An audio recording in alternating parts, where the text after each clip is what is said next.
الحمد لوليه والصلاة على نبيه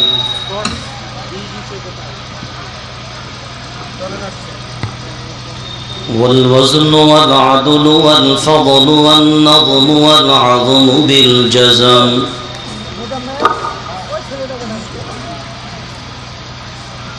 بوحدته بكبريائه بسلطان وبإعلام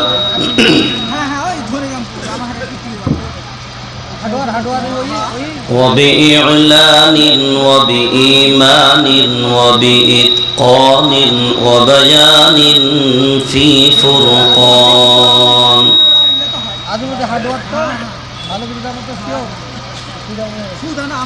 وحده لا شريك له وحده بوحدة موحدا بوحده موحدا بوحده وحيدا وأحدا بلا مدد وجدد ونصب ووصف في الكمال وحده لا شريك له ولا نظير له ولا مثل له ولا مثال له ولا وزير له ولا مقارن له ولا مكاظم له ولا مداني له ولا مضارع له ولا جلد بلد ولد جسد رسو جزو نزو عزم له ولا جذب وصف عيب كعب بيت خصم له ولا وزير له ولا مقارن له ولا مكاظم له ولا مناظر له ثم نشهد أن سيدنا وسندنا وحبيبنا وحبيب ربنا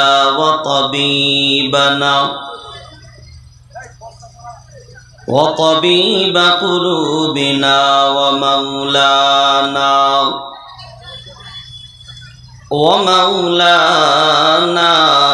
محمدا عبده ورسوله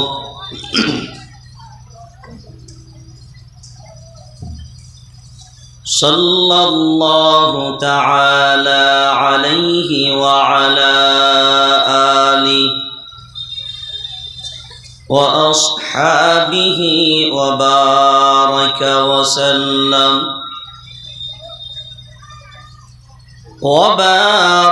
وسلم تسليما كثيرا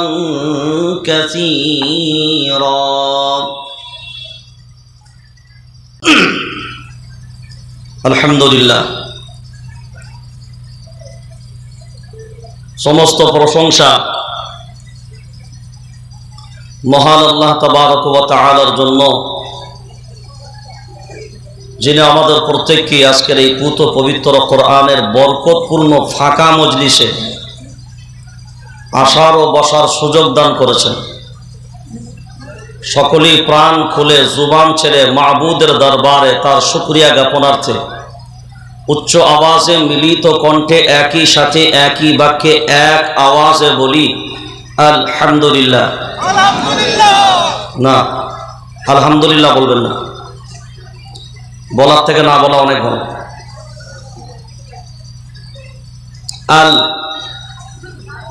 বলেন আল হামদ, হামদ, আল হামদু লিল্লাহ, আলহামদুলিল্লাহ। আল সমস্ত, আর হায়া প্রত্যয় দিয়ে পড়লে হামদ প্রশংসা, লিল্লাহ আল্লাহ। আর যদি কেউ হায়া হাওয়াজ ব্যবহার করে আলহামদুলিল্লাহ। তবে সমস্ত ছিঁড়া ফাটা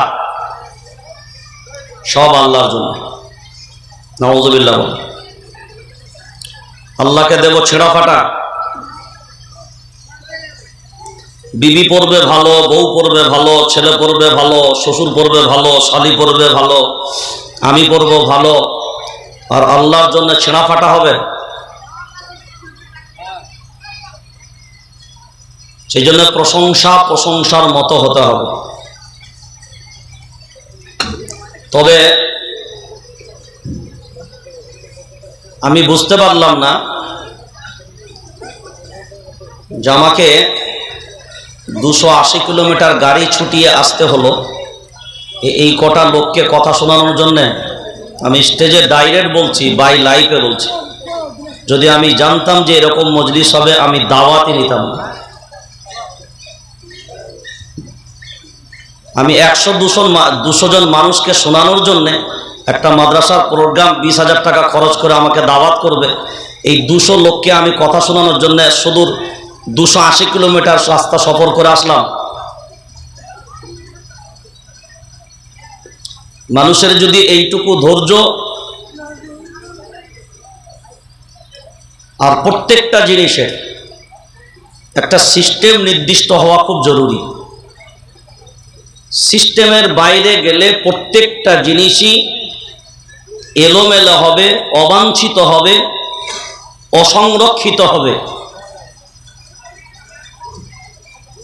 যারা এখানে বসে আছেন, এটা তো মাদ্রাসার প্রোগ্রাম, আপনারা যারা অন্তত বসে আছেন, মানে আমাকে মাসাইলটা বলা লাগবে না, মাসলাটা আমি বলবো না, আপনারা বিবেক দিয়ে বলেন। এটা কোনো ধর্মীয় প্রোগ্রাম তো? আওয়াজ দেন সবাই। এটা ধর্মীয় জলসা না। আপনারা যে বসেছেন এটা কি ধর্মীয় সিস্টেম? যদি সিস্টেমটা ধর্মীয় হয়, আমার কোনো বক্তব্য নেই আপনাদের ওপর। আর যদি মনে করেন যে ইসলামের জন্য, কোরআনের জন্য, দ্বীনের জন্য এখানে এসছি, এটা কোনো ফাংশনের মজলিস না, রাজনৈতিক কোনো বক্তব্যের মঞ্চের জায়গা নয়, তাহলে আপনারা নিশ্চয়ই জ্ঞানী মানুষ, বুদ্ধিজীবী মানুষ, আপনারা আপনাদের মতো করে সিদ্ধান্ত নেবেন। আলহামদুলিল্লাহ বলুন, জোরে বলেন আলহামদুলিল্লাহ। অত ঝিমনি শ্রোতা হলে আমি বক্তব্য রাখতে পারবো না। আমার যা আওয়াজ তার থেকে বেশি আওয়াজ আমার শ্রোতার হতে হবে।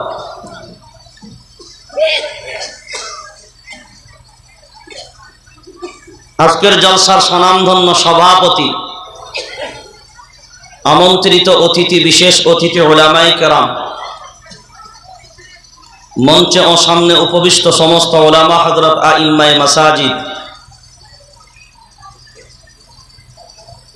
সামনে উপবিষ্ট দিনদার, ইমানদার, দিনদরদি ভাই সকল, পর্দা নাসিনা আর পর্দা খাসিনা, আপনাদেরই বাড়ির হাসিনা, উভয় মা বোনেরা, দলমত নির্বিশেষে, জাতি ধর্ম বর্ণ নির্বিশেষে, সর্বস্তরের সর্বশ্রেণীর মানুষকে, প্রশাসনিক বন্ধু, আইবি, ডিআইবি, গোয়েন্দা বিভাগ, যারাই আগত মেহমান আছেন, সকলকেই জানাই আন্তরিক শুভেচ্ছা, মোবারকবাদ, অনেক অনেক অভিনন্দন।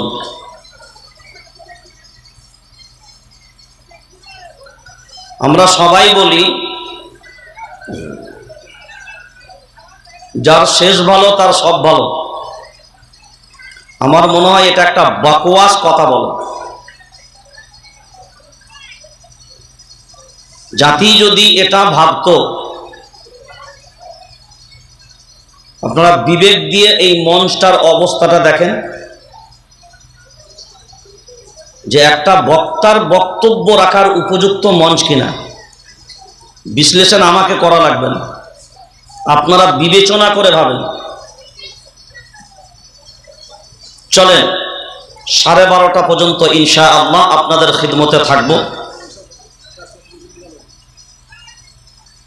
এখনো পর্যন্ত বিক্ষিপ্তভাবে যারা ছড়িয়ে ছিটিয়ে রয়েছেন তাদেরকে বিনয়ের সাথে বলবো মজলিসে বসেন।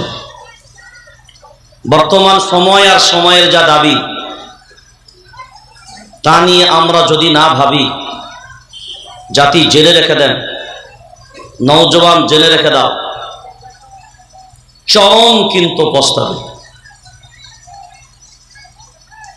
এই উদাসীনতার কারণে চলে যাচ্ছে গোলে মালে, যার কারণে ৭৮ বৎসর ভারতবর্ষ স্বাধীন হওয়ার পরেও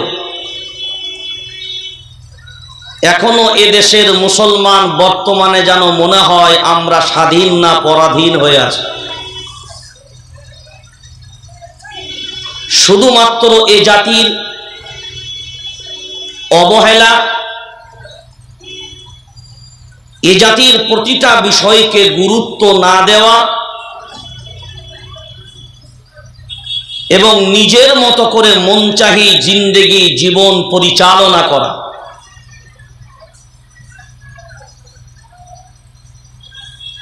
জাতি যদি বর্তমান আভ্যন্তরীণ বিষয়গুলো জাতি জানতো,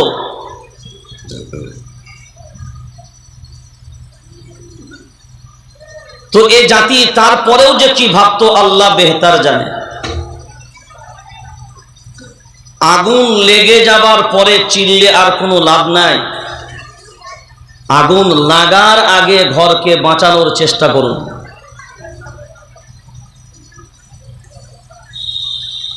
মুর্শিদাবাদ জেলা, এই ধনিরামপুর এলাকা, তারা যদি মনে মনে ভাবেন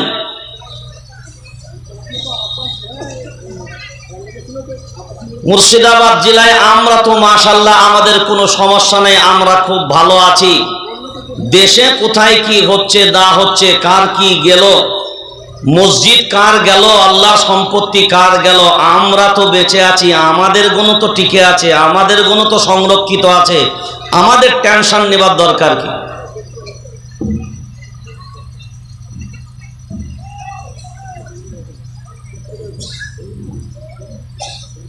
সব সময় মাথায় রাখবেন, কাল তোমার তো আজ আমার, কাল তোমার, সবাই বলেন, সবাই বলেন, কাল তোমার তো আজ আমার। এদিকে হাল চষে, হাল চষে না, ওই যে গরু হাল চষে, কটা গরু? একটাতে। সবাই বলেন দুটোতে। দেখবেন একটা গরুতে যদি মানে পাঁচনের ঘা লাগায়, ওটা আপনারা মুর্শিদাবাদ জেলা কি বলেন? যেটা করে পিটে ছড়িটাকে কি বলেন? লাঠি। আচ্ছা, লাঠি। একটাকে পিটলে দেখবেন অন্য গরুটা ও আর চোখে দেখে, অন্য গরুটা ও আর চোখে দেখে, ও ওর পিটানো দেখে ও গরু শুধরে যায়। ও গরু শুধরায় এই কারণে ও আর একটা গরুর হাল হকিকতটা বুঝতে পারে বলে শুধরে যায়। গুজরাট দেখার পরেও এ জাতি শুধরায়নি, ভাগলপুর দেখার পরেও এ জাতি শুধরায়নি, দিল্লি দেখার পরেও এ জাতি শুধরায়নি। এ জাতি অপেক্ষা করে আমার উপরে কখন আসবে। রাস্তায় অনেক সময় আপনারা বার হন, ধরুন একটা গাড়ি, বা এখন তো টোটোওয়ালাদের রাজত্ব, এখন দুনিয়ায় রাজত্ব কার বেশি? টোটোওয়ালাদের বলবো না, টোটোর রাজত্ব বেশি। তো ধরুন আপনাকে ধাক্কা মেরে দিত আর একটু হলে, তো আপনি যদি তাকে ধরেন, সে কি বলবে? এই লেগেছে, লাগলে বলবি। কথা বলে না, কি বলবে? লাগলে বলবি। আপনি আমাকে বলেন, এই লাগলে বলবি, সবাই যদি লাগার অপেক্ষায় থাকে আর লাগার পরে বলবি, তাহলে বলেন এই পুরো এলাকা, পুরো বাজার হাট একদিনও কি শান্তি থাকবে বলে মনে হয়? তাহলে যে চালাচ্ছে তারও যেমন সতর্কতার প্রয়োজন, যে হাঁটছে তারও বলেন সতর্কতা প্রয়োজন। বর্তমান ভারতবর্ষের যা পরিস্থিতি, যারা অন্তত খুব বেশি খবরাখবর রাখেন তারা নিশ্চয়ই কম বেশি জানেন।